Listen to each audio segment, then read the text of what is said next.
کا مقصد یہ ہے کہ آج یہ کیا اتنا بڑا طوفان آیا کہ ہماری مہنگائی بھی اسمانوں پہ چلی گئی اور مزید اور جانی ہے، اور اس کے بعد جو ہماری معیشت ہے، جو نقصان ادھر ہو رہا ہے. یہ جب کہتے ہیں کہ جی ہمیں بڑا مشکل برا پاکستان ملا، برا تو ہمیں ملا تھا مشکل وقت. یہ چھوڑ کے گئے تھے جو اصل بارودی سرنگ تھی، اس کو کہتے ہیں کرنٹ اکاؤنٹ ڈیفیسٹ، بیرونی خسارہ، کیونکہ وہ ڈالرز کے اندر خسارہ ہوتا ہے. پاکستان کی تاریخ کا یہ سب سے بڑا خسارہ چھوڑ کے گئے تھے، 20 ارب ڈالر. اس کے باوجود تیسرے سال میں ہم بالکل خسارہ کم کر چکے تھے، اور خسارہ بھی کم کیا، اور 5.6% پہ ہماری اکانومی بڑھ رہی تھی. اور یہ یاد رکھیں کہ یہ کرونا کا سال تھا، اور اس سے جو 2 سال کرونا کے تھے، دوسرا اور تیسرا ہمارا سال کرونا کا سال تھا. اور کرونا کا کے باوجود 5.6% پہ پاکستان بڑھا، جب ہندوستان -7% پہ چلا گیا. ان کی گروتھ، ان کی دولت میں بجائے اضافہ ہونے کے نیگیٹو میں گیا. اس دور میں جس طرح پاکستان نے سب سے، یہ صدی میں ایک دفعہ اتنا بڑا بحران آتا ہے جو کرونا کا ساری دنیا میں عذاب آیا، تو پاکستان وہ ملک تھا چند ملکوں میں سے جس نے سب سے بہترین طریقے سے اپنے لوگوں کو بچایا، غریبوں کو بچایا، اپنی معیشت کو بچایا. اور اس میں آج خاص طور پہ پھر سے، میں پہلے بھی کہہ چکا ہوں کہ میں آج خراج تحسین پیش کرنا چاہتا ہوں ہماری NCOC، جو ہم نے سٹرکچر بنایا تھا، جس کو اسد عمر اس کے لیڈ کر رہے تھے، جس میں سارے پاکستان کے ادارے تھے، سب نے اپنا کام کیا، جس میں پاکستانی فوج بھی تھی. اور ابھی جو ہمارا فیٹف میں سے ہم نکلے ہیں، فیٹف کے اندر بھی سب نے مل کے، ایک ملک نے مل کے لڑا تھا، جس میں سارے ادارے، جس میں حماد نے لیڈ کیا تھا، جس میں سارے ادارے تھے، جس میں پوری کوشش کی کہ بلکہ پرائیویٹ لوگ بھی تھے، جس میں پاکستانی فوج بھی تھی. سب نے مل کے اتنے بڑے ایشوز ہمارے دور میں ریزالو ہوئے.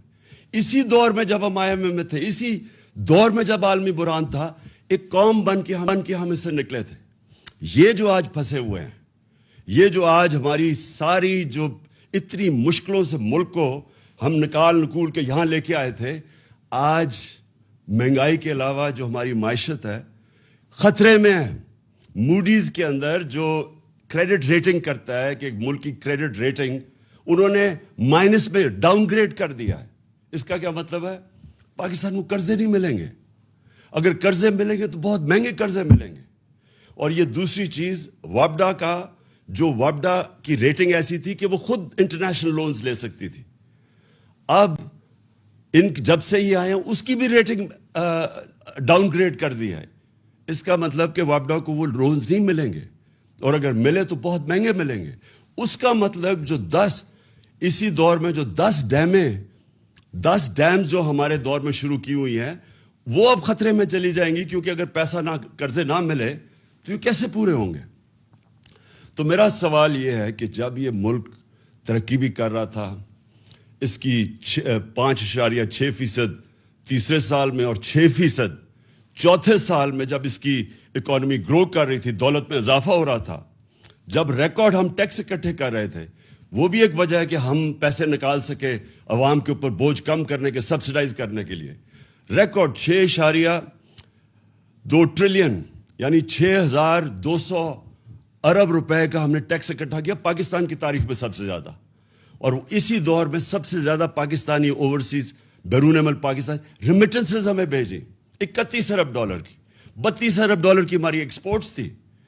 اور جو ہماری فصلیں تھی، جو ہمارا ایگریکلچر ٹرانسفارمیشن پلان تھا، اس کی وجہ سے جو کسانوں کے پاس پیسہ گیا، جو ہم نے ان کی مدد کی، ریکارڈ فصلیں ہوئی ہمارے پاس.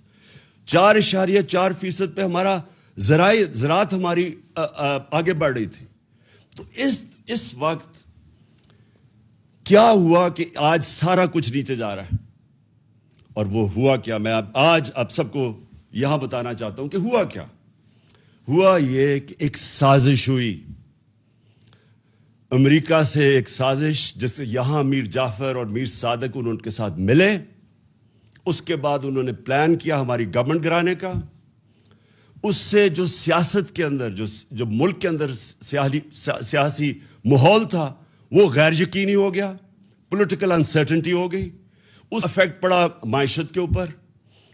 میں نے جا کے نیوٹرلز کو میں نے ان کو سمجھایا کہ دیکھیں اگر یہ سازش ہو رہی ہے, بڑا اچھا آپ نیوٹرل رہیں, لیکن یہ جو سازش ہو رہی ہے اگر اس وقت گورنمنٹ کو گرا دیا گیا اس سازش کے تحت تو یہ ان سے سنبھالا نہیں جائے گا. ہم نے بڑی مشکل سے یہاں تک آئے ہیں, یہ بڑی مشکل سے کرونا سے نکل کے جو کموڈٹی سپر سائیکل تھا, یہ جو جب یوکرین میں گیا روس اور جو جنگ ہوئی تو اس کی وجہ سے جو اثرات تھے, بڑی مشکل سے ہماری معیشت یہاں کھڑی تھی. تو میں نے تب ان کو بتایا, پھر شوکت ترین کو کہا کہ ان کو بتاؤ کہ یہ وقت نہیں ہے اس ملک کے اندر یہ سازش کو کامیاب ہونے دینے, کیونکہ اس کا ڈائریکٹ اثر پڑے گا ہماری معیشت کے اوپر. اور مجھے افسوس سے کہنا پڑتا ہے کہ وہ ٹائم تھا کہ اس سازش کو ناکام کرنے کا, کیونکہ ہمیں پتا تھا کہ نہ ان لوگوں کے پاس قابلیت ہے, نہ ان کے پاس اہلیت ہے, اور ان کا مقصد ہی آنے کا کچھ اور ہے. ان کا مقصد اس ملک کی نہ مہنگائی کم کرنے کے لیے, نہ ان کا مقصد اس ملک کی ریفارمز کرنے کا تھا, اکانومی ٹھیک کرنے کا تھا. ان کا تو مقصد ہی کچھ اور تھا.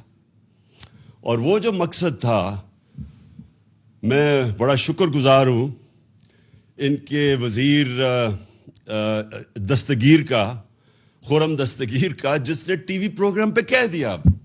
اس نے کہا ہمیں تو صرف یہ تھا, اور اس نے دو چیزیں کہی. اس نے کہا ایک تو ہمیں ڈر لگا ہوا تھا کہ اگر یہ رہ گیا, اس نے ججز اور ڈال دینے تھے, اور اس نے ہمارے جتنے لیڈر تھے انہوں نے جیلوں میں چلے جانا تھا, جس میں شہباز شریف نے بھی چلے جانا تھا. تو پہلا تو میرا سوال یہ ہے کہ کیا یہاں کی عدالتیں آزاد نہیں ہیں؟ کیا یہاں کی جو عدالتیں ہیں اس میں کوئی ہماری انٹرفیرنس ہوئی ہے آج تک؟ ہم تو وہ زمانہ نہیں کہ ہم ٹیلی فون کر رہے ہیں کہ جسٹس قیوم جی ہمیں کیس میں یہ رزلٹ چاہیے. ہم نے تو سپریم کورٹ کے اوپر کبھی سوچا نہیں حملہ کرنے کا. ہم نے کسی ادارے کو, ہم نے آج تک ہم نے اداروں کو چلنے دیا. نیب کا ادارہ جو چلا ہے, میں بتا دوں آج کہ نیب نے کوئی 280 ارب روپیہ اپنے سارے کوئی 18 سال میں اکٹھا کیا تھا.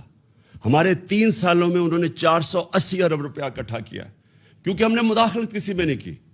تو میں جو آج سوال پوچھتا ہوں کہ یہ جو خرم دستگیر نے بات کی ہے, اس سے یہ واضح ہوتا ہے کہ ان کا تو مقصد تھا ہی نہیں اور کچھ سوائے NRO 2 لینے کا. ان کا تو مقصد یہ کہ تھا, اسی لیے یہ ساری جدوجہد تھی. 3.5 سال سے یہ بار بار جو بلیک میل مجھے کیا جا رہا تھا, یہ تو صرف چاہتے تھے NRO, دوسرا NRO. یاد رکھیے ان کو پہلا NRO مل چکا ہے.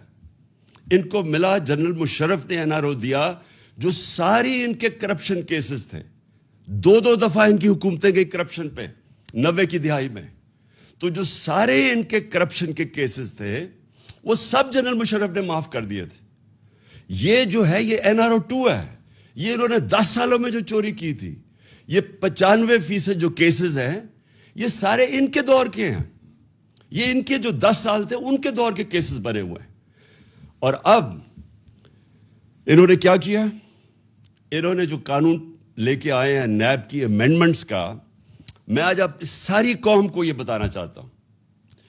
انہوں نے جو نیب کا امینڈمنٹ قانون لے کے آئے ہیں, اور یہی قانون انہوں نے کوشش کی تھی جب ہم فیٹف کی لیجسلیشن اسمبلی سے پاس کر رہے تھے, اور ہمارا مقصد یہ تھا کہ فیٹف سی گرے لسٹ سے نکلیں, جو ان کی وجہ سے ہم گرے لسٹ پہ تھے.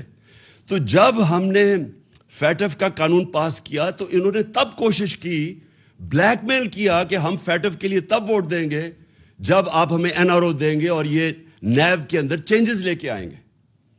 تب آپ کو پتا ہونا چاہیے انہوں نے واک آؤٹ کر دیا. انہوں نے فیٹف کی لیجسلیشن نہیں پاس کی تھی, یہ باہر چلے گئے تھے. تو ان کے بغیر ہم نے فیٹف کی لیجسلیشن پاس کی, جس کی وجہ سے آج انشاءاللہ پاکستان نکل جائے گا گرے لسٹ سے. تو ان کا صرف مقصد NRO 2 تھا. اور انہوں نے کیا ہے, انہوں نے اب جو چینجز لے کے آئے ہیں, ساری قوم کو پتا چلنا چاہیے کہ 1200 ارب روپے کے کرپشن کے کیسز کل جب یہ قانون بنے گا ان کے کیسز ختم ہو جائیں گے. اس ملک کا 1200 ارب روپیہ جو چوری کیا ہوا تھا ان سروں کے ناموں پہ، وہ سارا ختم ہو جائے گا. اب یہ NRO 2 مل جائے گا ان کو کل.